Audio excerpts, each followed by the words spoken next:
Good day. I'm Vincent Saxtetter, and this is the After the Age of Fire channel. This is episode 33, recorded February 28th, 2025. The title of this episode is The Biosphere is Tuned, Who Did It, Why, and then the connection between tuning and beauty. This is a prepping channel, but not your average prepping channel. Right now we're ending about 250 years when the human race has been doubling its consumption of just about everything every 22 years. So every generation had averaged across the human race had twice as much as the previous generation. And right now we're somewhere near the time when that is going to stop, give or take, say, 30 years. And then we will actually our total consumption of energy and of other resources will decrease a bit. It'll still be far larger than it was 300 years ago, but it'll be roughly around half of what we have now. So this channel is trying to prepare you and also to help you to prepare your family line for this transition and for the new era that we're coming to, which will still be an extraordinary era. It will just be different from the era that we're currently ending of multiplication, of exponential growth, but it'll still be extraordinary. There will still be opportunities to thrive and to flourish, and I'm trying to prepare you to take advantage of those. So this channel unpacks this content over many episodes. Right now we're still in the first of three phases, and right now we're finishing up a long effort, many episodes, 20 or more episodes, trying to figure out how much energy we will have after this age of multiplications ends, and we come down to something a little less. I've already told you the rough answer, it's roughly half, but I've been going into all sorts of detail about different energy sources, how much we could get from them. So right now we get about 42,000 calories per person per day, averaged across the whole human race from coal, oil, and gas.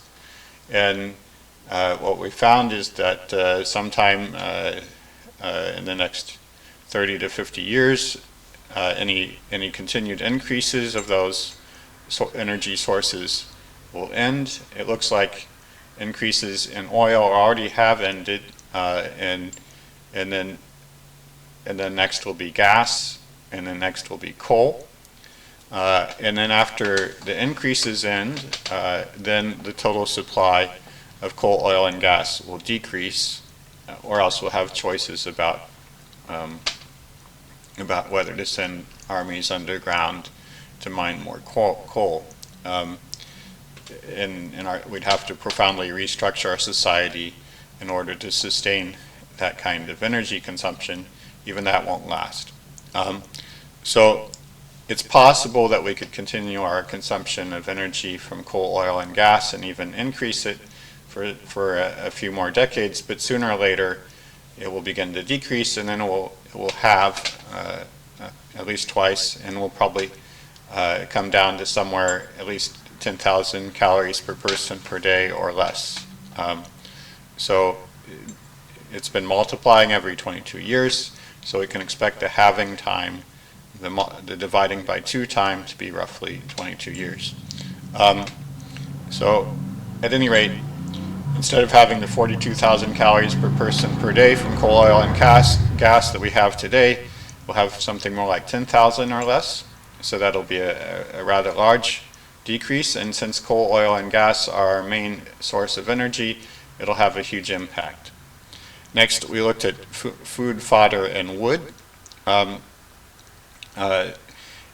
right now we get around 15,000 calories per person per day, and we just finished up a cycle of around 10 episodes looking at why the biosphere gives us only 15,000 calories of food, fodder, and wood per person per day, and how that could be improved, and finally came to the conclusion that we would be doing well to maintain 15,000 calories because right now the effects that we're having on the land that that we do farm and so on, the land's degrading. But there is some possibility that with a huge amount of effort from most of the human race, huge amount of passion and time and dedication and restructuring our society, then over the next century or two we could double, possibly double our harvest from the world's land from 15,000 to 30,000 calories per person per day. But that just is it just depends on how much we're willing to give ourselves to that effort. And then the third option, there are really only three ways that we can get energy. One is coal, oil, and gas. The second one is food, fodder, and wood. In other words, harvests from the world's plants. And the third one is what's called renewables. Wind, solar, and nuclear are the three most important ones. Then there's hydro, and then a few other very small ones. Right now we get a total of 4,800 calories per person per day from those sources. You'll notice that's less than a tenth of what we get from coal, oil, and gas, and less than a third than what we get from food, fodder, and wood. And we've already discussed twice in two different arguments how much energy we could get from wind, solar, and nuclear. And the result of the first two arguments that we've made, separate arguments, was that the most we'll ever get from wind, solar, and nuclear, and from all of the renewables put together, will be 15,000 calories per person per day. So, totaling, and I'll mention what those arguments were in a minute. So, the total that we have today is 46,000 calories from coal, oil, and gas and renewables, another 15,000 calories from food, fodder, and wood, for a total of 60,000 calories per person per day, roughly 30 times as much as we eat. That's averaged across the whole world. In some countries it's much more, in other countries it's much less. Okay, and then it looks like the total that we could sustain long term, some small amount from coal, oil, and gas, some from food, fodder, and wood, and some from wind, solar, and nuclear, depending on how much effort we're willing to give to them, might be half that, around 30,000 calories per person per day. So that's what we're arriving at. And right now, so there have been two arguments, and right now we're in a cycle of 4 or 5 episodes, which are going to give yet a third argument for why renewables will never go higher than 15,000 calories per person per day. And this argument is the strongest of the three, and it relies on tuning. So that I spent last episode talking about tuning, and I'll do it again this episode. And then once we have those 2 episodes of tuning down, then we'll be finally ready to start into why we'll never get more than 15,000 calories per person per day from any combination of renewables. The first argument I made fairly early on is that wind, solar, and nuclear are just require too much effort and too much expense. If you look at the amount of money it would take to build enough wind turbines to provide the same amount of energy as we get from coal, oil, and gas, the price is just more than we can bear. It's more than an American citizen can bear. Even though they have huge amounts of money, they also consume huge amounts of energy, so they need to build more wind turbines. It's also more than somebody in Europe could bear. Again, it's too much, and it's more than somebody in Africa could bear compared to the amount of money they have on hand. Anywhere you are, people are consuming energy faster than they could pay for if they had to pay for it in wind turbines or in solar panels or in nuclear power plants or in any other renewable. And these prices are and I've discussed how the prices are likely to change, and it's not going to get better. So it's like buying a second home for every person on the planet. There's a reason why our homes are the size they are, and we have the number that they are. It's because that's how much money we have on hand. how much resources we can throw at it. We can't afford to build a whole second home for every family. So the second argument was that, and I think it's a stronger one, it's that the biosphere is tailored to us, because we grew up in this biosphere.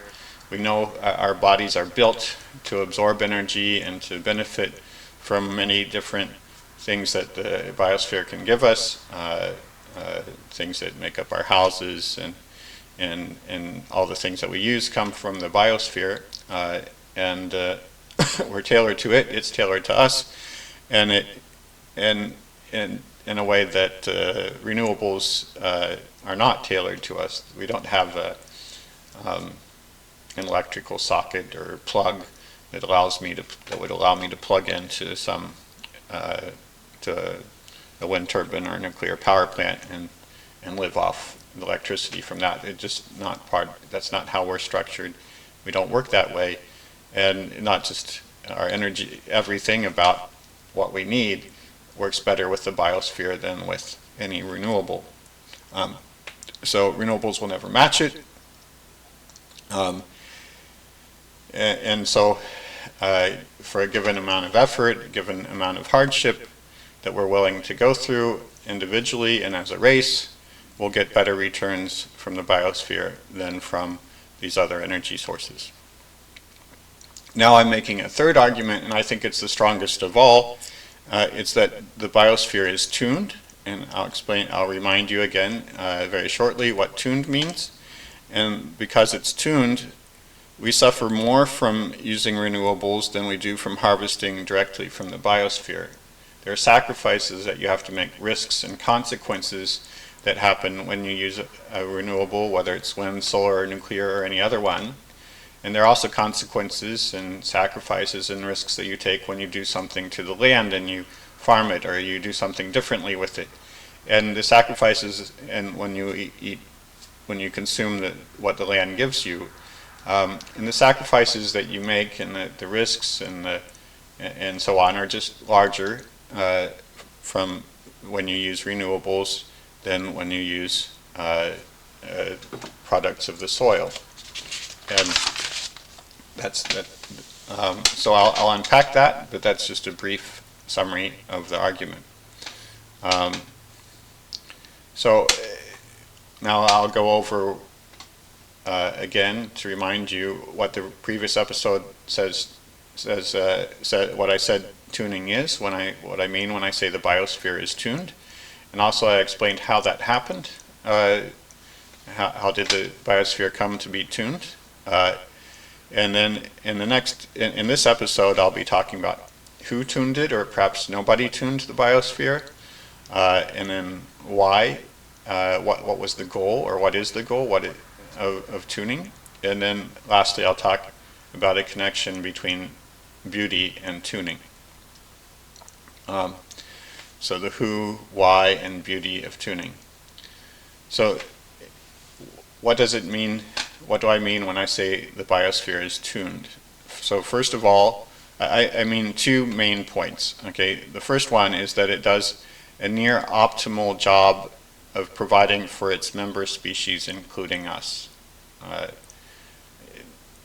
Near optimal means that any large improvement of is impossible. In fact, in the previous episodes, we looked at how much we could possibly improve our harvest from the world's plants, and with an awful lot of effort, perhaps we could double it. But there's no factor of 10 here. There's no way to play this game to get a factor of 10. There's no way to get even a factor of 4 from it. We'll be doing extremely well. We'll be doing well just to keep our harvest where it is right now, and to end our destruction of the soil and so on.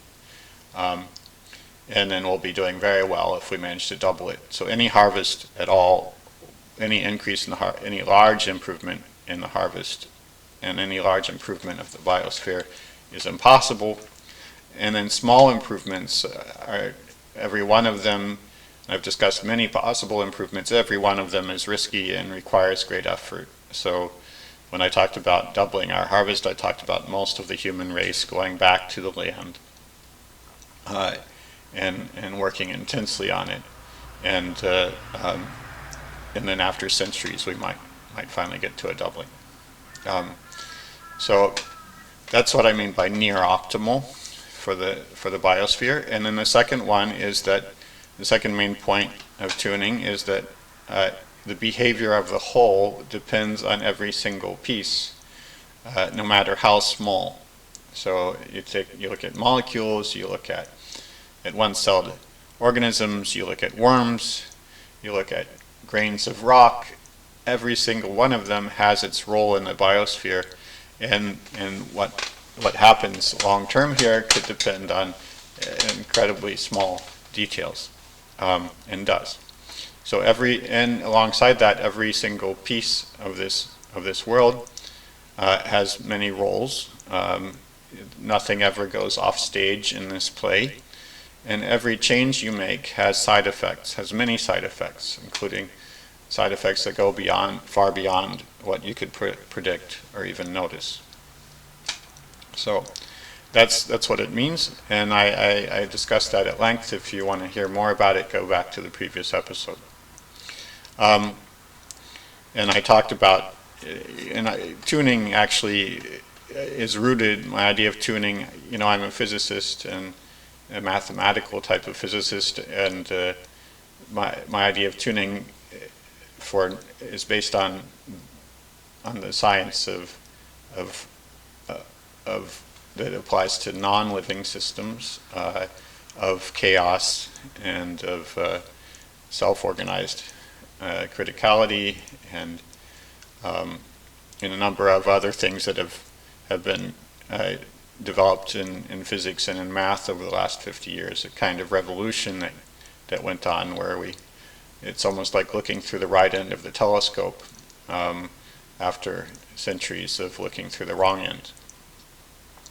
So that's my idea of tuning for non-living systems, and then there's a relation between that idea of tuning for non-living systems and what it means to be a tuned living organism, and then another step up the ladder is what it means for the biosphere to be tuned. And these three steps are related by analogy. There's no strict mathematical correspondence, but when you see a duck, if it walks like a duck, quacks like a duck, it's a duck. So you can recognize that all three are tuned. Then how did the biosphere become tuned? And it turns out that for non-living systems, and I argued that this is the same for living systems and also for the biosphere, it's almost guaranteed that anything in the universe will eventually become tuned. What you need only two ingredients. You need the thing to be made out of pieces that are not all the same. They could be different sizes, they could be different shapes, they could just be different things. Like it could be a container of sand and of marbles, and as long as the marbles are a different size than the sand, then after a lot of shaking, or it could be different sizes of gravel, after some shaking, you'll find them jam up, and they'll get to a state where this collection of gravel and sand depends on the details of where every single grain of sand is and every piece of gravel, so that removing a single thing from this box could free it up so it's no longer jammed. It becomes dependent on the details of every single thing in it, no matter how small. But that requirement is that the pieces are not all the same. A second requirement is that this system needs to go through relentless pressure and shocks, and the kind of shocks and pressure that force it to change fundamentally, that it can't go back. So it's not like a bell ringing where you hit the bell and after a while it'll stop ringing and then it's fundamentally the same as it was before you hit it. It would be more like the kind of fundamental changes that happen when you hit a bell so hard that it begins to crack. And so these two ingredients, if you have pieces that are not all the same, and if you have some sort of relentless pressure or shocks, then any system will become tuned. So, and physics and math tell us that any system like that becomes tuned, and in fact the whole universe is, I mean, every single thing you look in the universe is either already tuned or on its way to being tuned. That includes the weather, that includes water flow, that includes the solar system, that includes any living thing that you look at. You just name it. It's either already tuned, already dependent on all sorts of microscopic details. This is what's called the butterfly effect, or it's on its way to that. So the butterfly effect means that when you cough today, it might change the movement of a typhoon a month from now on the other side of the world. So that's what tuning is, and that's how the biosphere has become tuned. It's obviously made out of a lot of different things, and it's under all sorts of pressure and cataclysms that have been going on for billions of years. So now I'm coming to this episode's content, finally, which is the who, the why, and the beauty of tuning. Okay, and who? We'll start with who. Is there some who, something that intentionally tuned this biosphere, this world, and maybe is steering that tuning? Or is there nobody who's responsible for the tuning? So it's a very important question, but I think a common answer to that question that many people might make is, if we already know how the biosphere became tuned, then why should we think about whether there might be a who that tuned it, and why even discuss it? We have a perfectly good explanation of how it happened, and why ask who did it? Okay. Well, I think that's just wrong. You have to pay attention to facts. In fact, I started this whole channel by saying we're going to pay attention to the real world as it is, the world around us. And if you pay attention to facts, you have to think about who. For instance, if a piano is tuned, you should ask who did it. You shouldn't just sort of think, oh, you should think somebody was responsible for tuning this piano. Or if you wake up and you find breakfast waiting for you, a warm breakfast on the table, you should wonder whether someone's done something kind for you or not. It would be stupid to not. To just say, oh, I'm going to just eat up and act as if nobody ever did anything for me. That's just not paying attention to the real world that you're experiencing this morning. So the facts of the matter is that we're surrounded by living beings and a universe that are tuned, and they possess immense superlative majesty and grandeur and beauty, and including even our own selves. And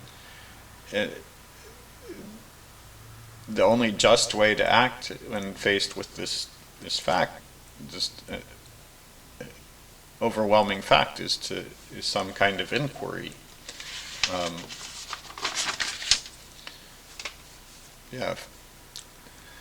Just like if you found a breakfast on your table waiting for you, you should inquire how that happened. So now, another response you could make is that, what about unguided tuning? So is it necessary that tuning, that there was some intervention that has happened in in this planet or in the universe after the Big Bang. So is it possible that things just started at the Big Bang, or started when this planet was formed some billions of years ago, and that since then natural laws have been having their way with things, and all the cataclysms and pressures that I've talked about have resulted just by natural laws in this biosphere. Okay. Well, let's consider that.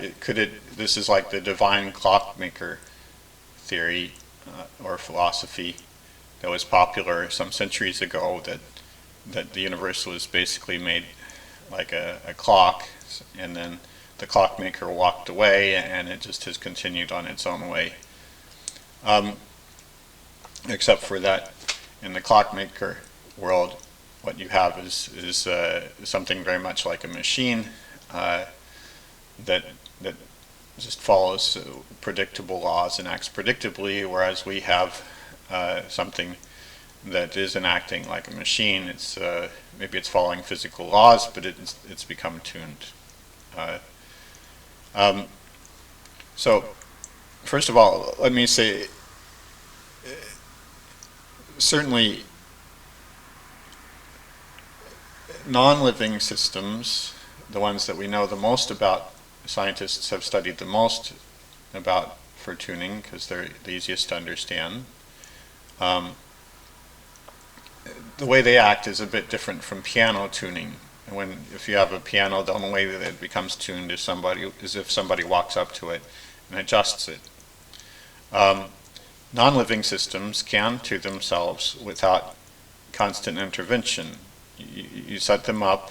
You set up your box of sand and gravel, or you put you set up a fan to push some air past an obstacle, and then you put them under pressure or shocks. For air, it would be that turning that fan on, and for sand and gravel would be shaking the box around, and then you just watch as the thing becomes tuned. For the air, it'll happen in less than a second. You'll get the flapping and the air turbulence very quickly. Okay, so non-living systems can tune themselves if you put them under the right conditions. You set them up. Okay, but the relationship between saying that living beings, organisms are tuned, and saying that a non-living system is tuned is a relationship of analogy. Okay, it's not. There's no mathematical. Some people have studied very small aspects of some living systems using the math that's used for non-living systems, but almost all of the living systems, and almost all of what we mean by saying that, say, a mammal or a bacterium or a protein like Rubisco is tuned, that's a completely, the math doesn't apply. Okay, it's a relationship of analogy. So it's not so clear whether you can do without interventions from some who in order to produce living species. You can argue, and this has been a subjective argument already for more than a century, you can argue that you just set up the planet with its warm oceans and lightning and amino acids and so on, and a billion years later it may end up with us and with monkeys and with all the other living beings that we have across the planet, okay, with no intervention at all. You can argue that, but it's not absolutely clear that this is really the way it works. It's not absolutely clear that a world without intervention could result in any living being, much less the ones we see on this world. Okay? And then there's another level of analogy above that between between tuned living beings and a tuned biosphere, and it's not, and it's yet another analogy, another huge jump, and there's no saying at all whether you could take a planet with and throw some rocks at each other and form a molten mass, and then 3 billion years later, or maybe it's 4 billion years later, arrive at this biosphere. So we do have good evidence from math and science that for a non-living system, you can set up the preconditions and subject it to its shocks, and then it will become tuned. It's completely unclear whether this is true for living systems, and even less clear whether it's true for a biosphere. So there's no way.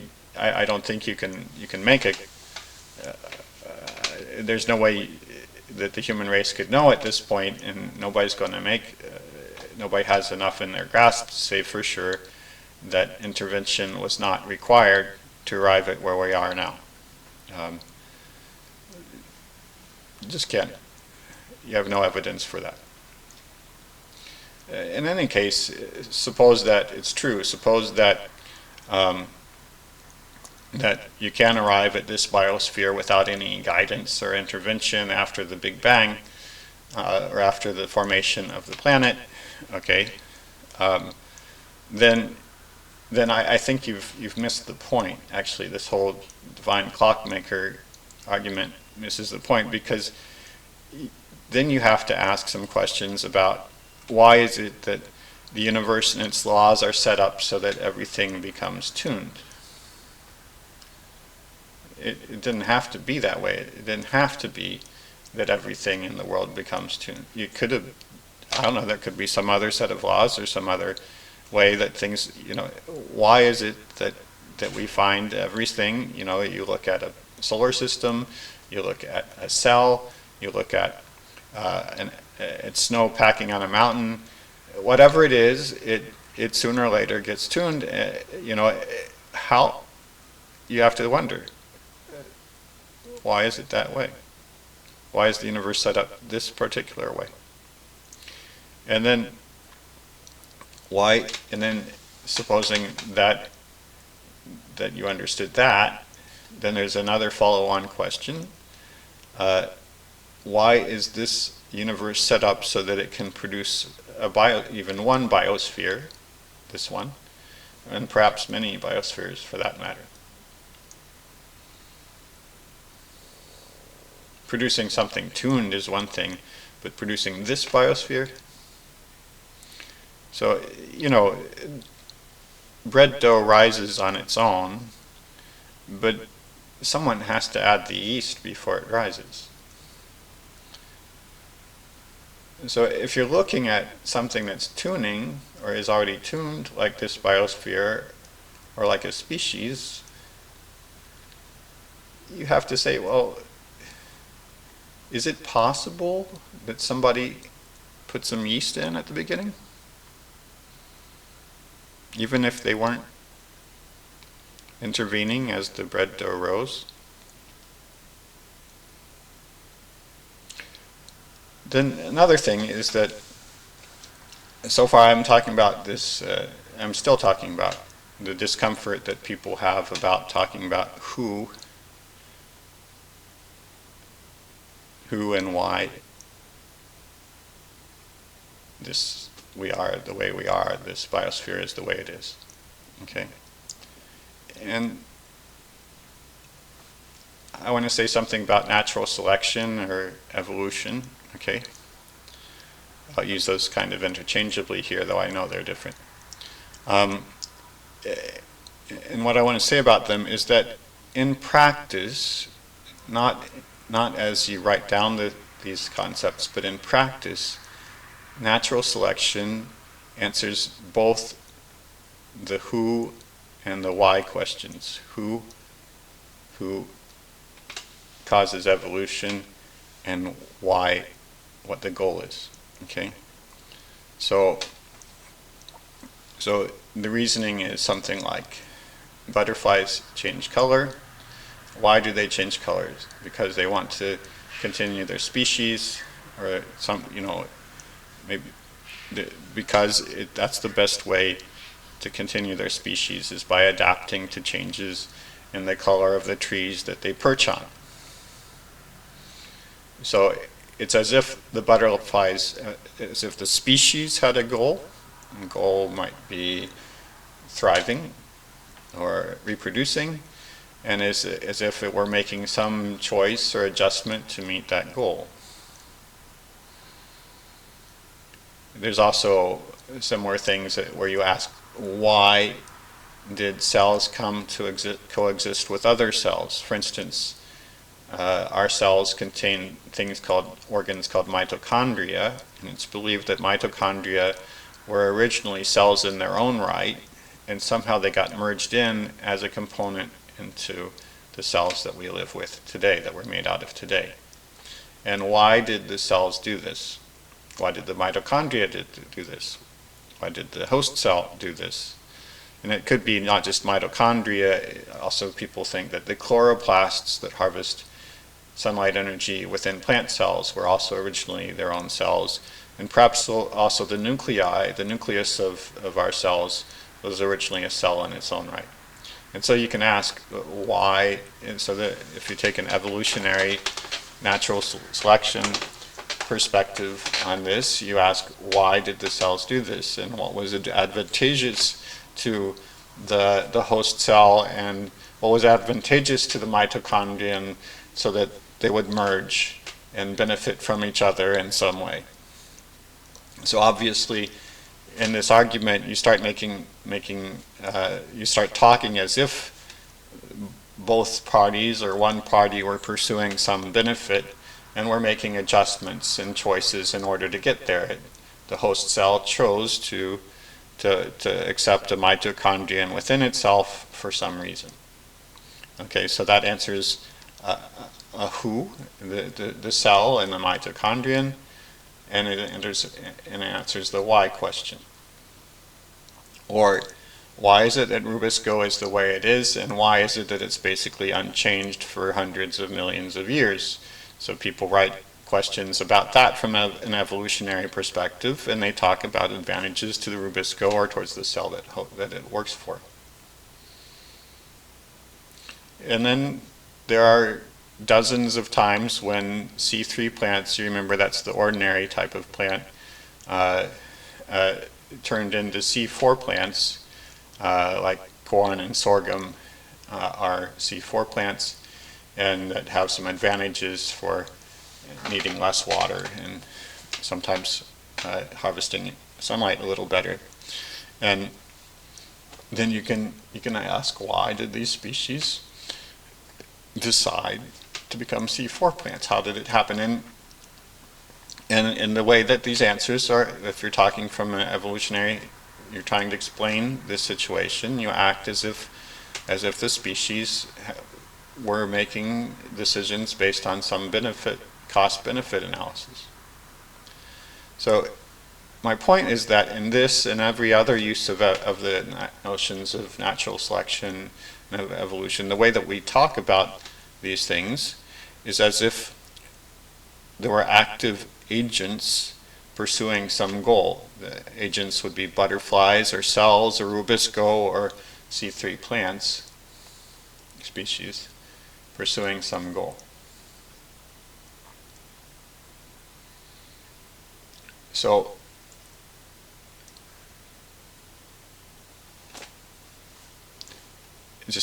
that's the way it is. Natural selection in practice, when we write papers about it, when we discuss it with each other, what it is it's not just an explanation of how, it's an explanation of who and why. And then when we start talking about ecosystems and about the biosphere, we start talking about communities, as if these agents actually were in some sense persons that could live in a community with each other. So in practice, natural selection is very many of the old pagan religions. You have spirits watch in which you had spirits watching over flowers, dryads in the trees, and river gods and mountain gods and so on. Just in natural selection, you have the agents are ones associated with rubisco, with different proteins, or with cells, or with species.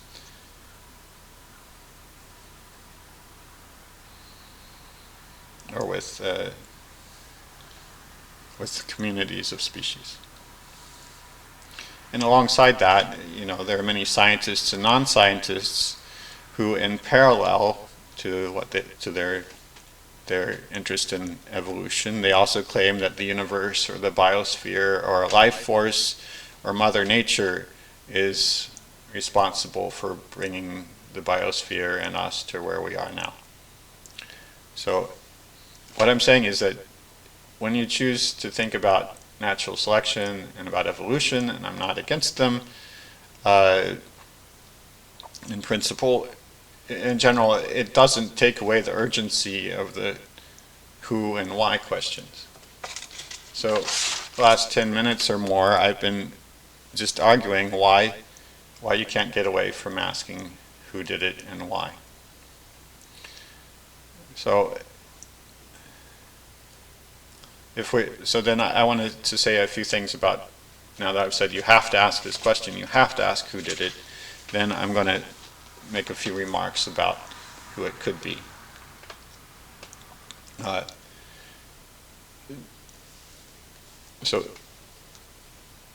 Actually, there's one thing I want to say first. A tune system like a biosphere or any other tune system like the atmosphere, it does not allow us to exclude the question of who guided the tuning. So it's different from the divine clockmaker world. In the divine clockmaker world, you have your watch in front of you, and you know that it's been running according to its own laws, powered by its own spring, for 1 billion years. And you know that everything was predictable, as things started 1 billion years ago, it was possible to predict exactly what the clock would be doing now. Okay? This is not the world we live in. We lived in a tuned world where its total behavior depends crucially on many unknowable details. So the typhoon's movement north or south could depend on my conversation with my aunt a month earlier, whether I coughed during that conversation or not.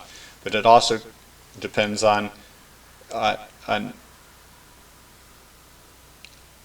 immense numbers of other details of everything that's happened over the last month, the last year. And there's no way to trace, to say after the fact, our typhoon has moved north, to say whether it really was my coughing a month earlier or whether it was something else that caused it. Okay? In particular, there's no way to exclude the possibility that there was some weather god that steered the typhoon. It knew when to cough or to do whatever it wanted, that it knew would result in the typhoon turning north or south. There's no way to be sure that nobody intervened to make the typhoon move the direction that it did.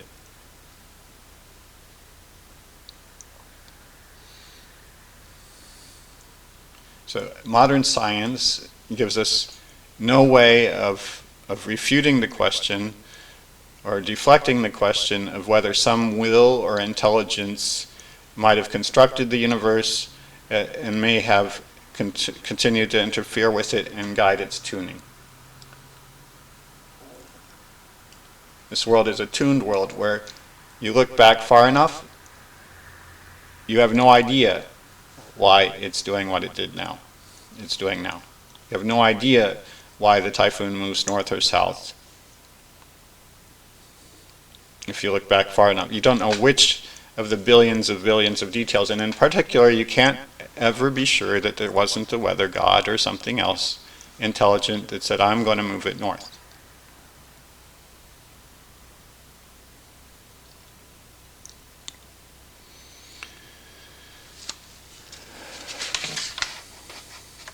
So I just want to make two more points about the who question. So the first is the who, if there is a who that tuned, that caused the biosphere to become tuned, either by setting up the universe the way it is or by doing that and continuing to intervene, okay, that who, it's not us, and it's not anything on the planet Earth, and it's not the Earth itself, okay? The tuning started before there was any living being, and it started before the Earth existed. In particular, you didn't tune it. The human race didn't tune it.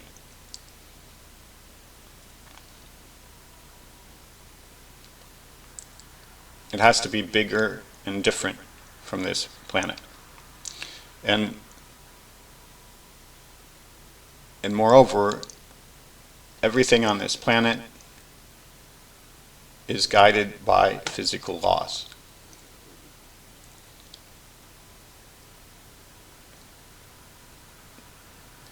Because it's guided by physical laws, the weather, the species, everything that the biosphere is made out of is just acting out the physical laws of the universe. They can't be doing the tuning, they're just following the rules. If there is a tuner, if there is something that's intervening, if there is something that's guiding it, it's not this world. You take a lot of things, you put them together, make an organism, you take a lot of organisms, you put them together, you get a biosphere. Doesn't matter how many of these Lego pieces you put together, you still have something that can't intend or steer anything. It's just doing its thing. So I'm saying, don't look to the biosphere or anything in it for the who that might be doing the tuning. It can't be there. It can't be this. Okay? The second point I want to make is there's no way that you can make an honest mistake about whether there is a who and who that is. There's no way you can make a forgivable mistake about whether there's a who and who that is. So either you're right or you're wrong, and you're responsible for it. You're stuck. Okay? I'm not telling you should believe that there is a who that caused the biosphere to become tuned, caused you to become tuned the way you are. Okay? At this point, I'm not making a comment about that. I'm just saying it's on you. Your decision about that, what you choose to think about that, that's on you. There's no saying I just didn't know better. Because if there is a who, then that who is unimaginably more powerful, okay, than you and me. Okay, we're in the hands of this who, okay, that apparently, and because it's interested in it tuned the world. Tuning means creating a world where everything depends on every little detail, including you, and every detail about you, and every detail about me. If there is a who that tuned this world, it tuned you and it tuned me very specifically, with great interest. So, in other words, you can't say, I was just one of the crowd, one of the ignorant. I didn't know better. No, if this is a tuned world where everything depends on the details of you and the details of me and the details of every other little bit of it, and and so you can't say I'm just it's not up to me, not significant, I didn't know. No, it's the what you think about whether there is a who and what you decide to do about it that'll be the most important decision of your life, and it would be a decision that you wouldn't want to get wrong. Here I'm, in a way, I would remind you of Pascal's wager, which is the one I just mentioned. It's okay. So I won't discuss any further here. I think we all have, and you in particular, I in particular, have plenty of evidence about whether there's a who or not in our personal experiences and the facts that we know in our relationships, even going back to your time inside your mother's womb. Okay, that can teach you far more than anything I'm going to say in a few minutes on YouTube. Or any conversation like freshmen in college sometimes have. Okay, I think what's needed here is to recognize that whoever you are, you're not God. I'm not God. I don't know. I'm a piece of something far bigger than me, and I can't look down on it with an eagle-eye view of the universe and make judgments like that. Instead, I need to take a position of humility and be educated by philosophers, by faiths, by my own culture, by my own experiences in my own family life. If you're willing to live with the universe as it is, a universe that's bigger than you, it's unimaginably bigger than you, if you're willing to live on those terms and the evidence that you are presented with and you've been presented with from the day you were conceived, then I think you'll get far further with understanding about whether there's a who than any further argument that I'm going to make at this moment. I think I will come back to it much later in this channel, but that's it for now. Now, what would be the goal? What would this who, if there is one, be aiming for, okay, in producing a tuned biosphere? Well, first of all, let's address the possibility that there is no who, that this biosphere just is tuned, and that nobody did it, nobody intervened, and nobody deliberately made it be that way, okay? Well, first of all, talking about a tuned biosphere is much different than talking about a tuned non-living system, okay? Non-living systems, the ones that we call chaotic or things like that, self-tuned, they generally are the best at something or other. They maximize something. For instance, the turbulence in air maximizes the pressure that air puts on anything that is in its way. It's producing, once the air has become properly tuned with enough vortices and enough complexity in its movement around an obstacle, it's pushing back on that obstacle as hard as it can. That's the kind of, or there can be energy minimization principles, like you have a bunch of things that want to fall to the bottom of a box, but they're in each other's way, and they won't all fit at the bottom of the box, so they have to cram in around each other, and so they may tune to get the most weight at the bottom of the box. In other words, to minimize the amount of potential energy, of gravitational energy, in that mass of objects. Or you take a copper wire and you flex it enough, and eventually it'll become tuned to push back to be as rigid as possible. And once it's become as rigid as possible, the next time that you force it, it'll just break. So that's for non-living systems. For any non-living system, there's something that you can talk about maximizing. Another one you can look at pretty much every time is something called entropy, and I won't get into what that is. But if you know what it is, you'll understand its connection with thermodynamics, heat flow, and so on. Okay? The biosphere, there's no number, and there's no clear thing that you can say got maximized. Okay? It got improved. Okay? And therefore,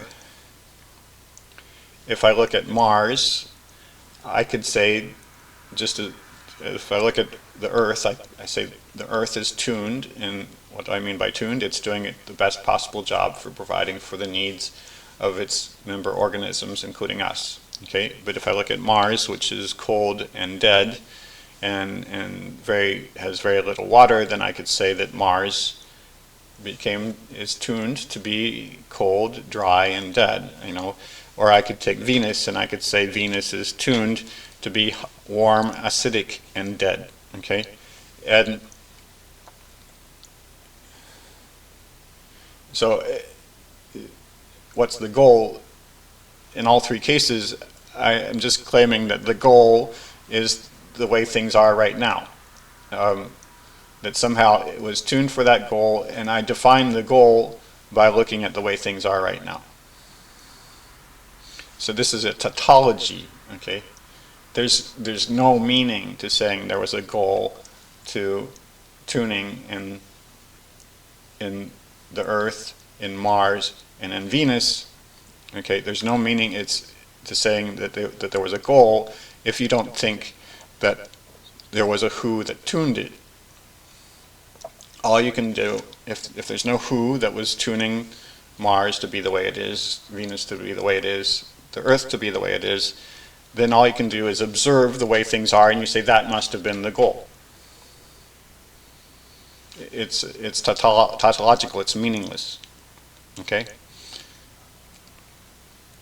So what I'm saying is we can't ask what the goal was, the why question, if there's no who. Now let's talk about the case where there is a who, or maybe several who's that tuned our biosphere, or are still tuning our biosphere. And then I want to do a few speculations about what that who might be aiming for and why it would want the biosphere to be tuned. So first of all, it's not just the biosphere that this who would be aiming to tune, okay? Because we notice that the whole universe is in the process of being tuned. Every single component of the universe is engaged in being tuned or already tuned. Okay, so the who that is responsible for the fact that the biosphere is tuned, and maybe has guided the biosphere to become tuned exactly as it is today, must have aimed for the entire universe to become tuned. Okay. I guess I should have started this just a minute ago. I should have mentioned that obviously that who, if it's aiming for tuning, if it's the reason for tuning, it must in some sense want or intend for the biosphere to be tuned. It must, whatever it does, if it tuned, then it must have intended. If there is a who and it tuned, then it must have intended or wanted this arrangement. Okay? And since every single detail of our biosphere is crucial to the behavior of the biosphere, it must be interested in every detail. I already made this point concerning you and me, that it must be concerned and very interested in every detail about you and me, because it obviously wanted you and me to be tuned and to be part of this tuned world. Okay? So that means if we want to ask about why a who might have tuned this biosphere, if it's interested in every single detail, that means every detail of our existence is worthy of reflection and rediscovery. Every detail of this biosphere and of you and me is apparently of extreme interest to whoever wanted this world to be tuned, and therefore, if it's of such great interest to that who, it would be worthy of our interest too. So what's to like about tuning? What's to like about a tuned biosphere? What's to like about the details of our situation in our lives? Why would a who like this arrangement? Well, here are some things that I think might be likable about this biosphere. One is that everything, no matter how important in this world,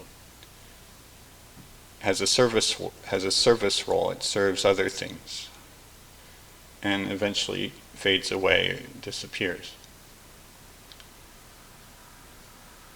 Everything serves, to some that may sound like I'd rather not serve, but to some it might sound like a good arrangement. Another thing is that everything, big or small, has a clear identity.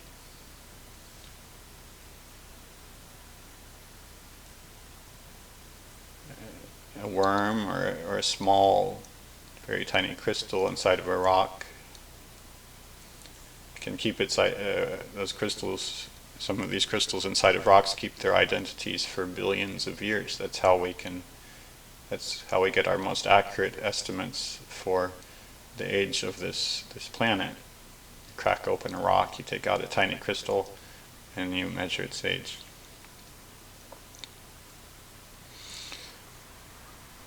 It maintained its identity for billions of years.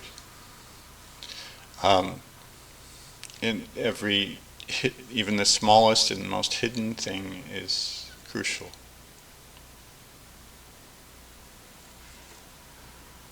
It's not a world where the powerful rule and maintain their rule. Everything depends on everything else. Maybe that's a likable thing, something that the who would like. And anything that gets done must be done in cooperation or in community, or else it just doesn't get done at all. Maybe that's something to like.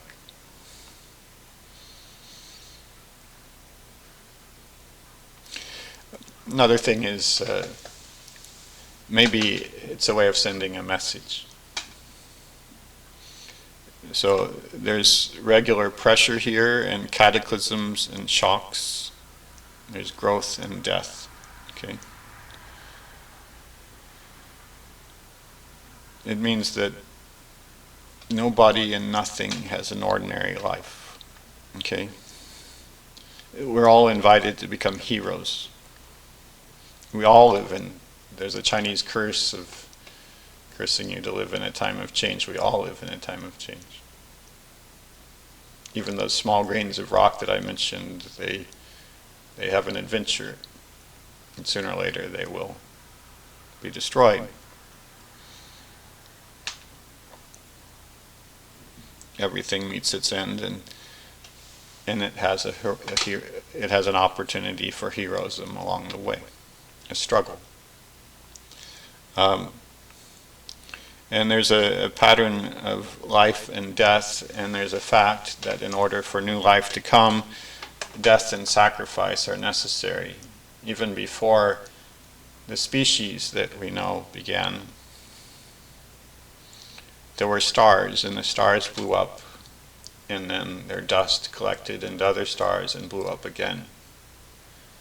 And the elements that we're made out of, and especially the ones like iron and the heavier ones other than helium and hydrogen, the heavier ones like carbon and oxygen and iron, nitrogen, those come from the repeated explosions of one star after another. 3 or 4 at least, until we finally get to our star with this particular collection of the heavier elements rotating around it in this planet. There was life and death among the stars, and only because of that are we here. And this could be a message about something else. It could be a message of, in the fact that we will die and we have choices about whether we want good things to come for the next people, or even there are the little deaths of sacrifices that you make day to day, or that you make for your children. And the fact is, nothing good comes unless you're willing to sacrifice and die. It could be a way of communicating something about something beyond this world. It could be like Socrates' man in the cave, people in the cave, where he imagined a cave and people inside the cave looking at the cave surface away from the entrance to the cave. And so when somebody walks past the mouth of the cave, that person casts a shadow on the back of the cave. The people in the cave are looking at that shadow and they think that the shadow is the real thing. We could be doing the same thing when we look at this world. This is a sort of communication that if there was a who, it would have to communicate with us in this way. Because we're part of this world. It has to use things within this world to communicate to us. We can't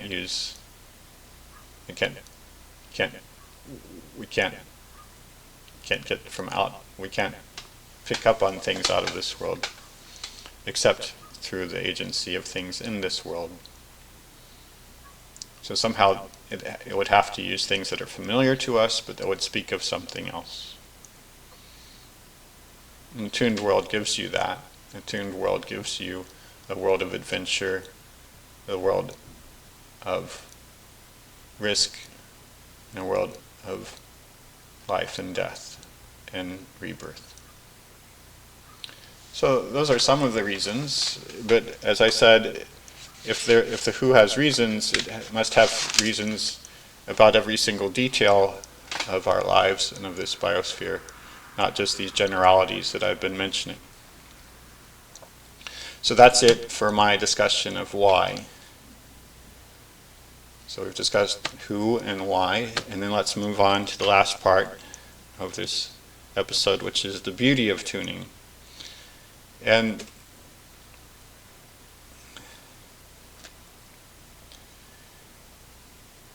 first I have to say something about, I think all this time I'll be talking about beauty and what beauty is, but I want to say one thing, it's not something that's completely in the eye of the beholder. That's something that I think nowadays people, it's commonly said that you can choose beauty to be whatever you want it to be.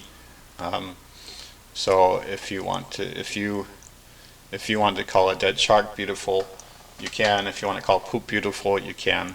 And it's all your preference and your decision, your will. I don't think that's what beauty really is. Beauty is something external to you, and it's up there with goodness and truth. You can't decide what's good and you can't decide what's true. It's either true or it's not. It's either good or it's not, and it's either beautiful or it's not. Okay? So I heard this recently. It's a quote from somebody who said that when you're reading Shakespeare, Shakespeare is not on trial. You are. Okay? If you don't get a particular kind of beauty, if it doesn't appeal to you, that project is your business. It's not because it's not beautiful. There is real beauty out there. And we can tune into it or not. We can perceive it or not, but it exists independent of ourselves. Okay. So it's an objective reality. Okay. So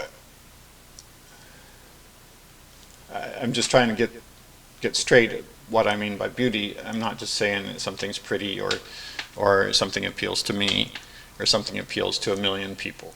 Okay, I'm trying to say that some things in the world are beautiful and some things are not. Some things are more beautiful than others.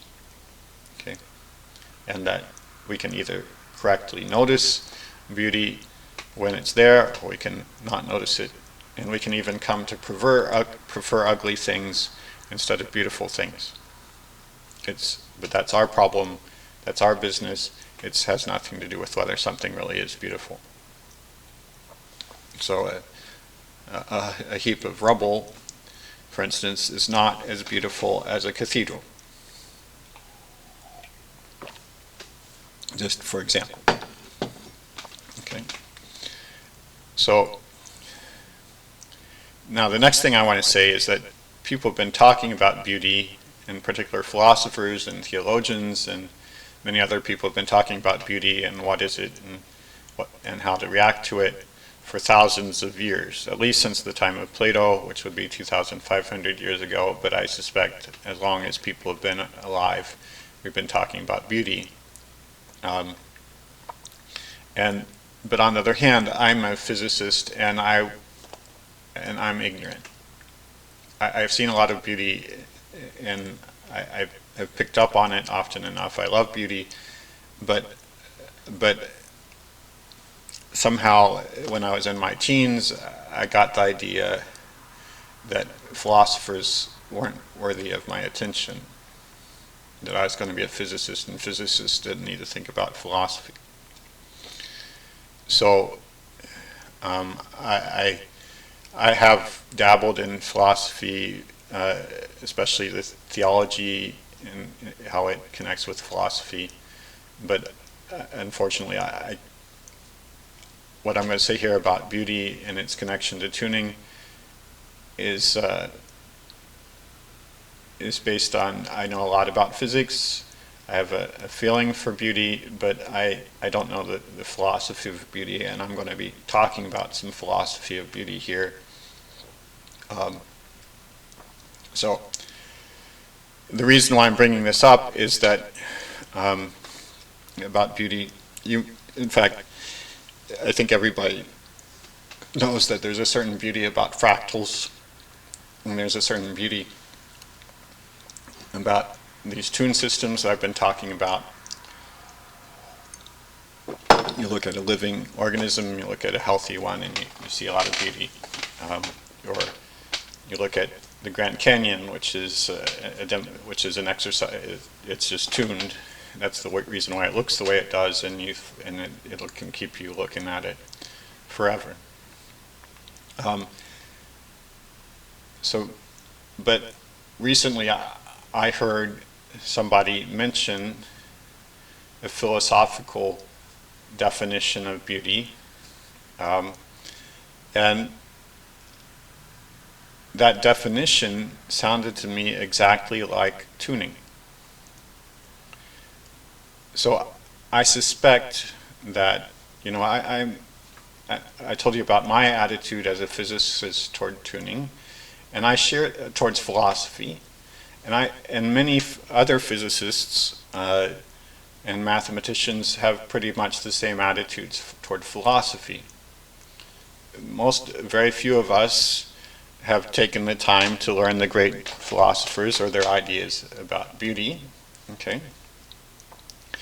And things that, just the basics. And so I'm beginning to suspect, and I kind of think this, I don't just suspect it, I think that when we physicists and mathematicians talk about tuning and something being tuned, we actually mean it's beautiful. That we've come to the point in our scientific studies where we're grappling directly with the kind of reality called beauty, but we haven't recognized that that's what we're doing. We see something that really is striking to us. It's of immense interest to us. It's of such great interest that we just keep working on it and trying to understand it better. That's why we know as much as we do, and we've become so dreadfully interested in chaos and criticality and all the rest over the last 50 years. It looks amazing to us, and it looks like it's really worth our time. But I think we haven't made the connection between this and beauty, between tuning and beauty. So I want to go over what that old definition of beauty is. It's from Thomas Aquinas, and it has 3 main points, and I'll just discuss them. It's not that I understand any of these profoundly or very well, but they look like exactly what I've said tuning is. So that's why I want to mention it. And so what I'm trying to say is that when we talk about the world being tuned, we may mean that objectively what we're saying, that the biosphere is tuned. Another way of saying it precisely the same thing is we may be saying that, remember, this is not beauty is in the eye of the beholder, this is beauty as a real thing. We may be really saying when the biosphere is tuned that the biosphere is objectively beautiful. And when we say anything else is tuned, a fractal or a non-living system or a species is tuned, we may be saying precisely the same thing as if we said that thing is beautiful. And I kind of think that might be more or less what we're saying. I expect that since I know very little about philosophy, the philosophers will have to go over this, and I hope they will go over this and think about it. And they may have their reservations, I don't know. So Aquinas, he defined beauty as 3 characteristics and then 1 summary statement.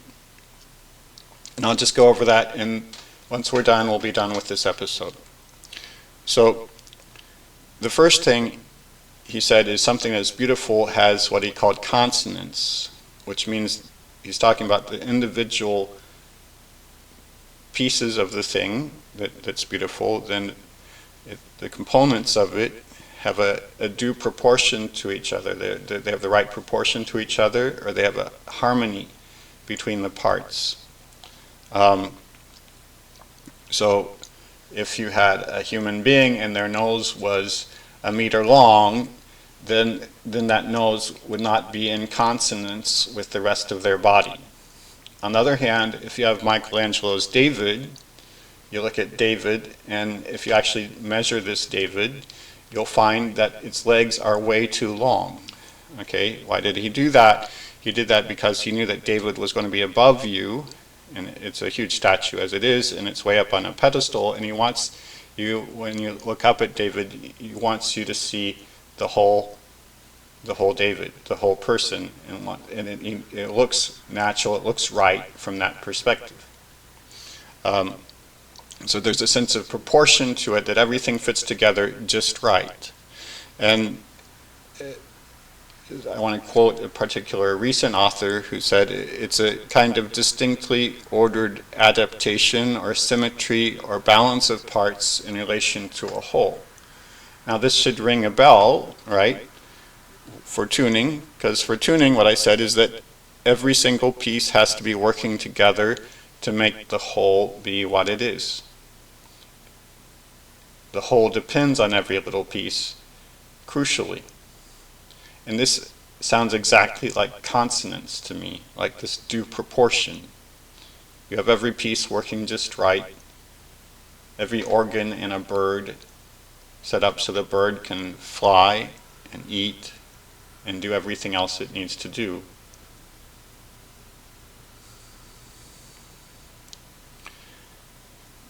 The second characteristic is integrity.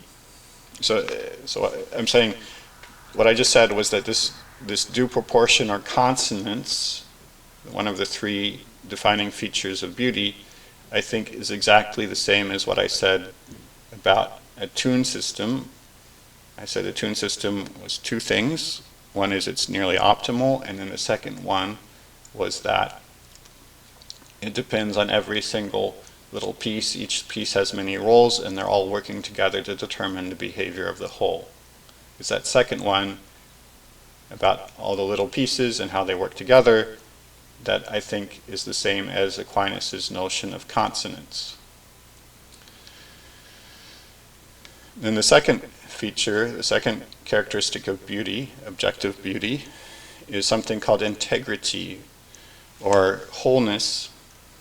It's a kind of wholeness or completeness or perfection that there's nothing, there's not too much of anything and there's not too little of everything. That it measures up to what it is, that its details and everything measures up to what it is. Somehow it's the perfect, I don't know, if it's going to be a chair, a beautiful chair, every piece has to fit together and make a good chair, per se, a chair. It has to fulfill the identity of being a chair really well. Okay? If you have a chair that's a little wobbly, or it has something sticking out that is unneeded, or it's missing its seat, then, or if it's missing a leg, then you don't have integrity. You don't have this whole chair. And I think that this is a lot. I identified this trait, this description of beauty, the integrity description. I think that's the same as when I said that a tuned system is near optimal, or better. I think Aquinas probably would have insisted on it being optimal in some sense. It's an optimal chair, it's an optimal worm, it's an optimal, I don't know, it's optimal in some sense, okay? It's an optimal biosphere, okay? It has integrity. And then the third, so that when I heard those two things explained, I thought, that sounds like tuning. And then the third one is something that he calls clarity.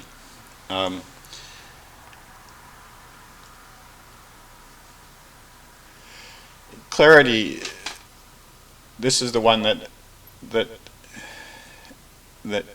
I think, I'll just say what he said, what it is. It's also called a radiance or a light that comes from the beautiful thing, that somehow it shows itself very well, that you're able to perceive it very clearly. And it may also shed some light on other things around you, or shed light on your own self, so that if you're looking at a work of art, you'll be able to grasp, what it is will come to you. I remember looking at, I had seen reproductions of Cézanne's paintings, and I didn't enjoy them. I enjoyed some other Impressionists like Van Gogh and Monet, but not Cézanne. And then I went to a museum with some Cézannes in it, and I looked at them, and suddenly, in person, I was able to grasp what Cézanne was doing with the painting.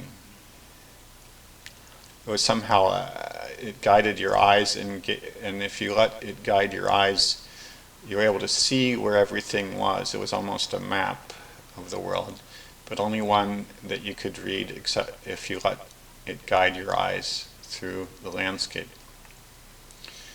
But it did it exceptionally well. It did it better than a photograph. It took you to the place. It took me to the place, the hillside near the sea, with some trees in it, and it was as if I were there in a way that a photograph could not do. It had a radiance about it. It was intelligible. It showed me something, and something, when you see something beautiful, something in you echoes. It expresses its truth, and And maybe it sheds some light on me, on you, as you see it gives some new light. Okay, I think that's what claritas means. And certainly the tune systems that I've been discussing are all ones that if you look at them, if you look at a mountain, or if you look at any living being, even a mosquito, and if you appreciate it for what it is, it may be destructive, but man, it is an intricately and amazingly made piece of destruction.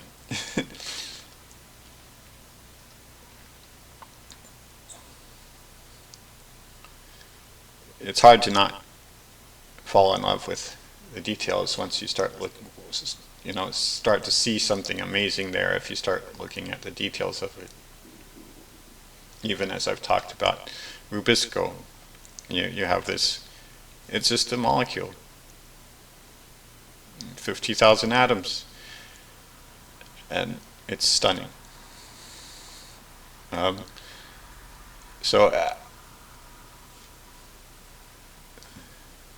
I think all of the tune systems that I've mentioned and more, including the little mathematical models that physicists and mathematicians analyze, models of sand piles or of the weather, or of that produce fractals and things like that. All of them have some kind of beauty that it captures our attention, and when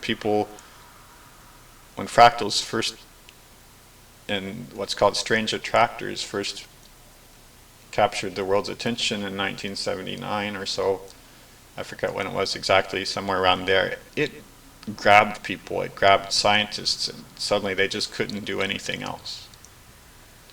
There's a splendor to it. That's the clarity of tune systems. And so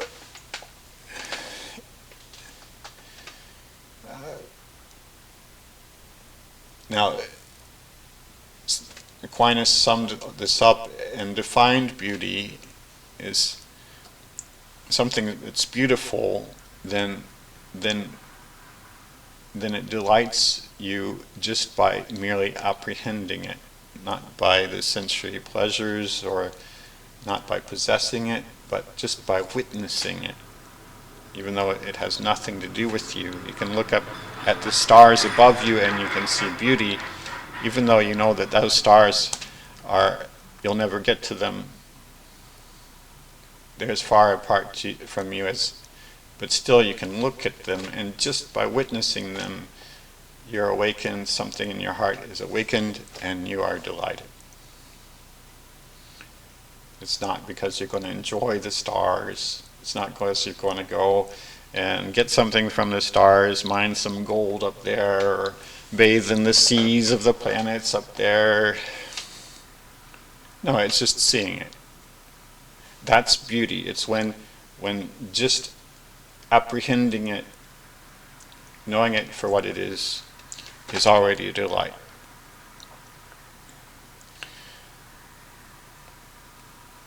So I've gone over the three traits of beauty: the consonance, due proportion, harmony between the pieces; the integrity, the wholeness, or as I said, it's being optimal in some sense; and then the clarity of the beauty, and something that brings delight without you tasting or experience, without it giving you any real benefit, but somehow it awakens something in you, it gives you a new light, it gives you a delight. Okay? And when we see something beautiful, then it should, if we're being human, if we're being what we are meant, what we should be, it should inspire our admiration. You admire it, you admire the stars, even though you know you can never be a star. You admire Rubisco, even though you'll never be a molecule. Okay, it can inspire gratefulness and a kind of knowledge that just existing, your existence, its existence is a gift. It's something to be thankful for. I can be thankful that I exist. I can be thankful that every tuned system exists. Just it, because if I notice that it's tuned, if I notice that it's beautiful, then I say, wow. Even if it has nothing to do with me, even though I know I'll never get to that beautiful mountain, I see a picture of it, I think, wow, it's amazing that it exists. And I'm glad that it exists. I'm thankful that it exists, even if it means nothing to me. And therefore, I can love. I can love that thing, that beautiful, tuned thing. A love that not the kind of love where I want it for myself, where I'm trying to benefit from it. The possessive love. Instead, it's the kind of love that just appreciates it and is glad that it is as it is. So,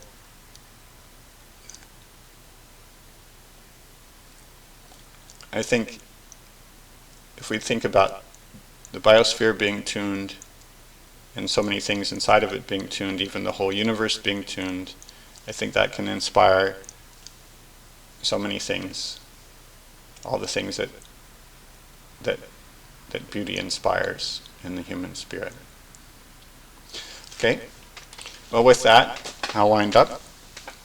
I wish next time we'll come and we'll finally, based on tuning, begin to talk about why renewables will never give us more than 15,000 calories per person per day. And in the meantime, I wish you a good week, but I wish you in particular a beautiful week. Okay. And if you have a friend who might be interested in this content, please invite them and keep coming back.